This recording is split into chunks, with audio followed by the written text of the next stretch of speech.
সম্মানিত তৌহিদি জনতা, আমরা সকলেই জানি বাবরি মসজিদকে শহীদ করা হয়েছে।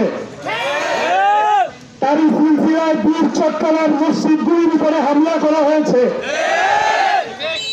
জ্ঞানবাপী মসজিদের মুসল্লিদের উপরে হামলা করা হয়েছে।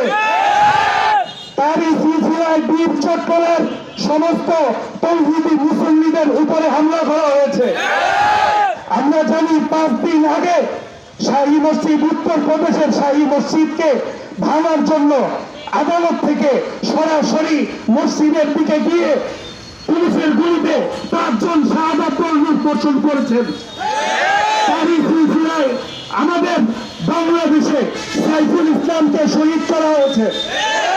বলতে চাই, যদি কেউ ইসলামের মাধ্যমে বাংলাদেশে কোনোভাবে সন্ত্রাসী কার্যক্রম পরিচালনা করার চেষ্টা করে, তাহলে সেই ইসলামকে এই বাংলায় জীবন্ত কবর দেওয়া হবে।